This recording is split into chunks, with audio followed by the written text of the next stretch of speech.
Hello and welcome to Textbook Engineering Problem. We're working out of Elementary Principles of Chemical Processes, 3rd edition. Today we're going to be working on problem number 2.38. A process instrument reading, Z volts, is thought to be related to a process stream flow rate, volumetric flow rate liters per second, and pressure P in units of kilopascals by the following expression.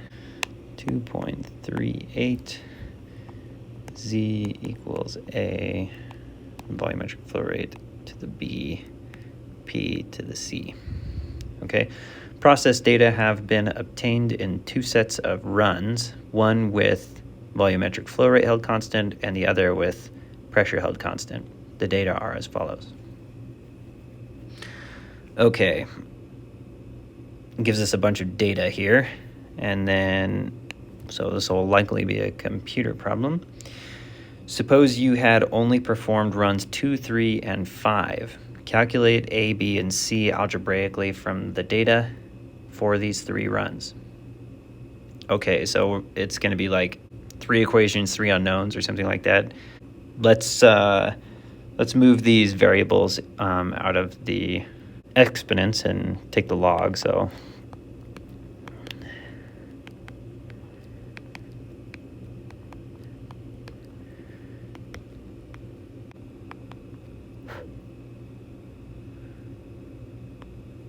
now we've got an expression here where we've got a variable x equals capital A plus capital B y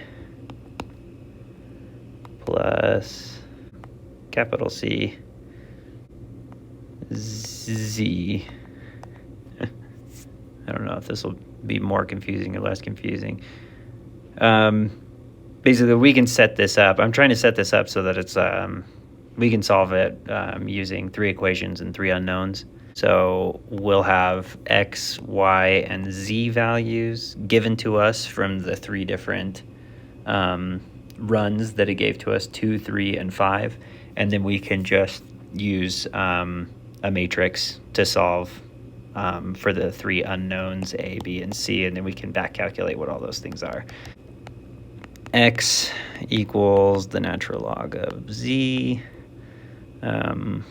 Y equals the natural log of V, and Z bar equals the natural log of P.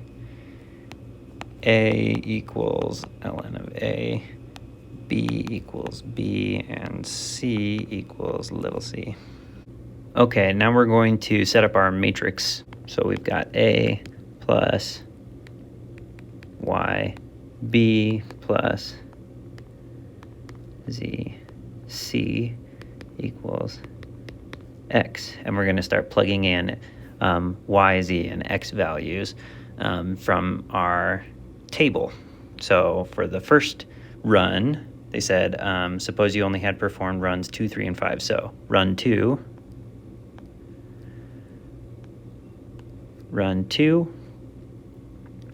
our x, y, and z values equal 0.947 or 8. Y equals 0.0198. Z equals 2.416.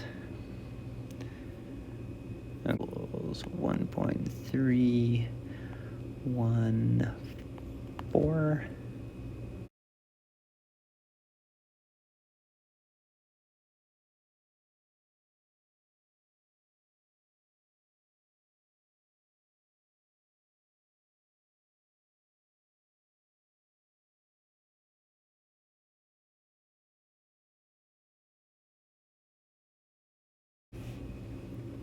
And we've got our x, y, and z values here. So this is, x I'll do like this number would be x sub 2, y sub 2, z sub 2, x sub 3, y sub 3, and so on. Okay, so we've got a matrix here set up, A, B, and C values. So now we have our A, B, and C values. Run, we'll say this is run still over here. So run 2, 3, and 5. So A is 1 for all of these because that's the component out front here. B is Y. So Y2, Y3, and Y5. And C is Z. So Z2, Z3, Z5, and then this is our matrix. We'll call this matrix A matrix, and then it's multiplied by A, B, and C. This is our X matrix. It equals our B matrix, which is equal to X. 2, X3, and X5. So we've got this problem set out for linear algebra. So if A times X equals B, then X equals A inverse times B. So we'll just set that up in the computer, and then we'll have the computer solve the matrix with linear algebra. Or you could set that up in your calculator. So X equals 4.483, 0.678, and minus 1.469. Okay. That's what A, B, and C equals. So now we have to translate A, B, and C back into our little numbers here, our little A, B, and C. So let's do that. So A equals e to the big A, which is 88.48. B is equal to B, 0.6789, and C is equal to big C, which is minus 1.469. Okay, we've calculated the numerical values of each of these parameters from the 3 runs that they gave to us. And we did that algebraically. Now use a graphical method and all the data to calculate A, B, and C. Comment on why you would have more confidence in this result than in that of part A. Hint, you will need at least 2 plots. Okay, so there are 2 ways to do this. The more natural way to do this is to adjust the parameters. So there are 3 parameters here. Let me back up a little bit. There are 3 parameters here. So far, all we have done is linear regression, which allows for only 2 parameters, right? That's why he's saying, hint, you will need at least 2 plots. Because if you separate the experiments where you're holding one, or they said one with the volumetric flow rate is held constant, and the other where P is held constant. So when the one value is held constant, you can just kind of eliminate it from the equation, and you can just have how Z depends on volume and how P depends on volume. So you can just kind of eliminate it and just kind of lump it into the constant A or something like that. However, since we have all the data, I can show you guys how you would, or how I would normally do this, is I would just I'd keep all of the parameters the same, and I would just set up a numerical method that solves for all three parameters and minimizes the error using all of the data points that they gave to us. And I think that method is actually a little more accurate than solving it with one held constant and then the other one held constant, because then you kind of don't see the full spectrum of results that you could see if you ran the experiment in a different way. Okay, so let's move over to the computer for that. Okay, so we've got our model data here. I'm going to transpose this data because I think it'll be a little easier to work with if we flip it. Okay, then let's write our parameters down, A, B, and C. We can go ahead and use values that we just calculated because they should be closer than what I can just guess off the top of my head. Okay, so those are the values that we guessed. So we have a model for what we think Z looks like. So let's make a Z model column.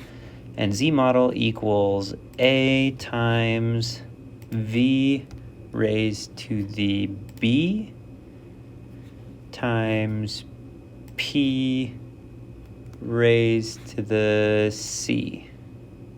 Okay, and we'll put parentheses around these just so we don't have any confusion there.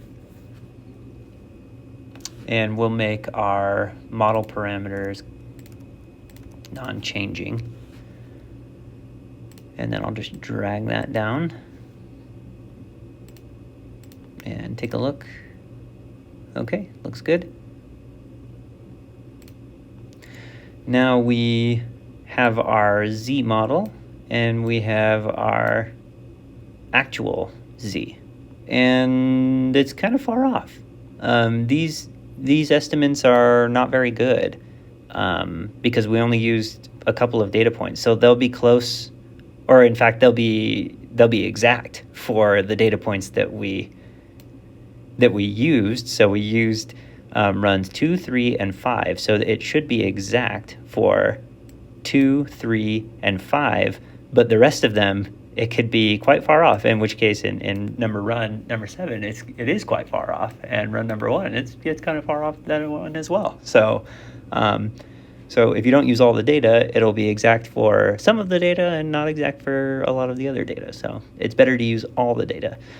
So that's one thing we can notice right off the bat. Let's go ahead and change our Z model using the method where we adjust all three parameters in the equation. We'll numerically adjust all of these at the same time. Okay, so Z model, we need the squared error between our model and the data, and we'll square that.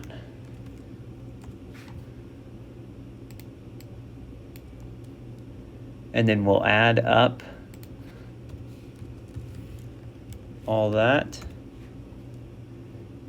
And that's our objective function. We want to minimize the error by adjusting our parameters. Okay, so we'll go to our numerical solver.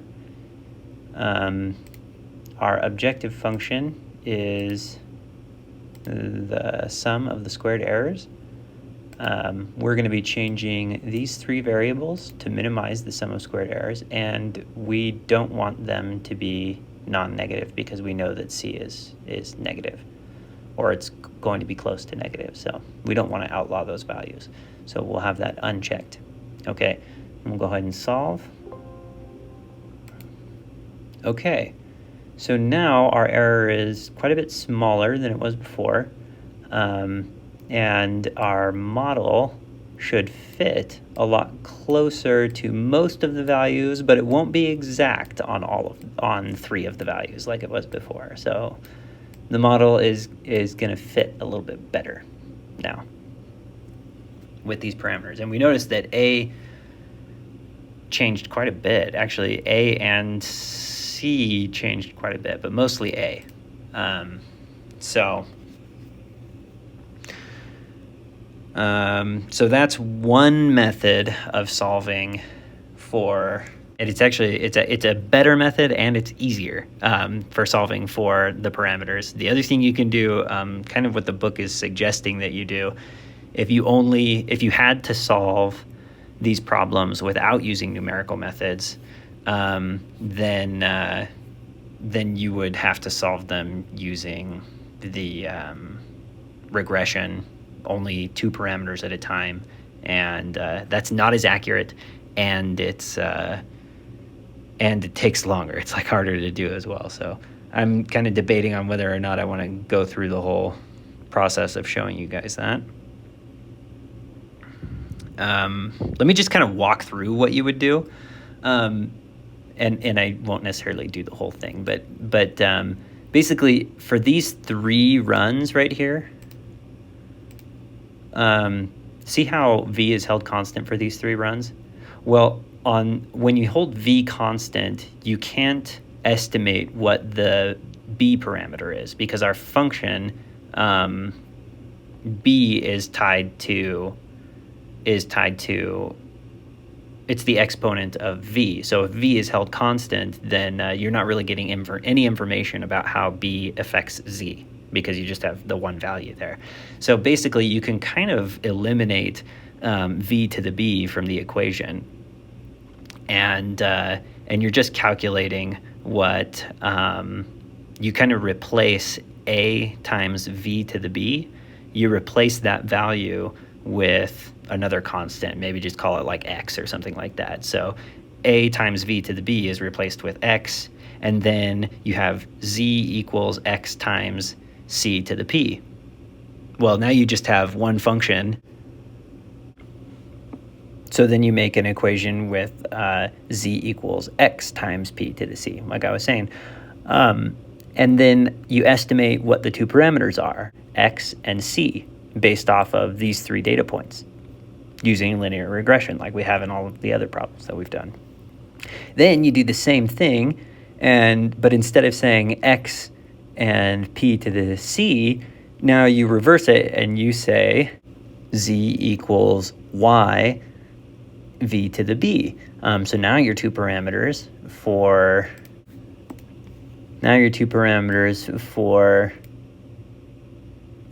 this function are going to be based on these 4 points, because this is where P is held constant. Now you have these 2 equations. You have parameter X and you have parameter Y, or you have a value for X and you have a value for Y, and you have a value for what you think B is, and you have a value for what you think C is.